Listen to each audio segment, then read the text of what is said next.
Morning students. आज हम लोग बीकॉम पार्ट फर्स्ट में बिजनेस स्टैटिस्टिक में हम लोगों ने पहले पढ़ लिया था समानांतर माध्य। आज हम लोग पढ़ रहे हैं भारित समानांतर माध्य। भारित समानांतर माध्य में क्या होता है कि प्रत्येक जो श्रेणी है उस श्रेणी के प्रत्येक पद को एक निश्चित भार प्रदान किया जाता है। ऐसा इसलिए किया जाता है क्योंकि श्रेणी में जो विभिन्न पद होते हैं उन सभी पदों का महत्व अलग अलग होता है। समानांतर श्रेणी का जो हम निकालते हैं समानांतर माध्य, तो उसका दोष यही है कि उसमें श्रेणी के सभी पदों को समान महत्व दिया जाता है, जबकि श्रेणी के सभी पद समान महत्व वाले नहीं होते हैं। अतः भारित समानांतर माध्य इसलिए ज्ञात किया जाता है ताकि श्रेणी के समस्त पदों को अलग अलग भार दिया जा सके उनके महत्व के अनुसार, और फिर उसके आधार पर माध्य ज्ञात किया जा सके। तो इसके अंतर्गत है हमारे पास है प्रत्यक्ष रीति। प्रत्यक्ष रीति में हम लोग करते हैं x bar weighted average mean is equals to sigma W x upon sigma W. Sigma W x कैसे निकलेगा? हम लोग डब्ल्यू लेंगे, जो भी भार होगा हमारा एक एक पद का उसको एक्स से मल्टीप्लाई करते जाएंगे तो हमारा टोटल ऑफ डब्ल्यू एक्स हो जाएगा, और फिर टोटल ऑफ डब्ल्यू से डिवाइड करके हमारा वेटेड अर्थमेटिक एवरेज निकल जाएगा। लघु रीति से हम जब निकालते हैं तो लघु रीति में हम लोग क्या होता है एक काल्पनिक भारित माध्य लेते हैं, उसे कहते हैं ए। फिर ए से हम विचलन निकालते हैं तो उसे कहेंगे डी एक्स, और डी एक्स को जब डब्ल्यू से इंटू करेंगे तो उसका टोटल कहलाएगा सिग्मा डब्ल्यू डी एक्स, और इसमें डिवाइड करेंगे हम टोटल ऑफ डब्ल्यू से। जैसे हमारे पास यहाँ पे इलस्ट्रेशन हम लोग देख रहे हैं, निम्नलिखित समंकों से भारित समानांतर माध्य की गणना कीजिए। ये विभिन्न समंक दे रखे हैं हमें। एक्स है हमारे पास, हमने वेट दिए हुए हैं सभी को, तो यहाँ हम लोग करेंगे डब्ल्यू एक्स। एक्स और डब्ल्यू को मल्टीप्लाई करेंगे, जैसे 80 को इंटू किया है 2 से तो 160 आ गया है, 70 को किया है 3 से तो 210 आ गया है, 65 को किया 5 से तो 325।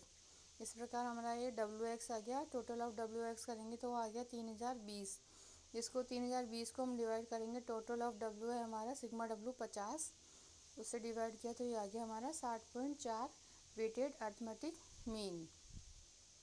नेक्स्ट इलस्ट्रेशन हम लोग देखते हैं कि किसी महाविद्यालय के प्राध्यापकों का मासिक वेतन और उनकी संख्या निम्नलिखित सारणी में वर्णित है।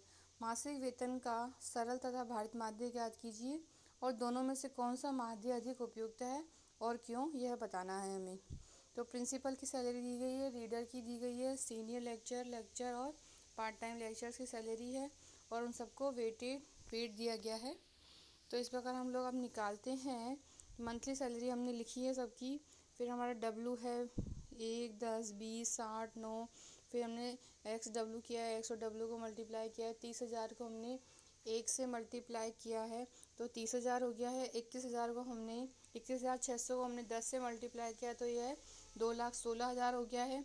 फिर 18,750 को हमने 20 से मल्टीप्लाई किया है तो ये 3,75,000 रुपये हो गया है।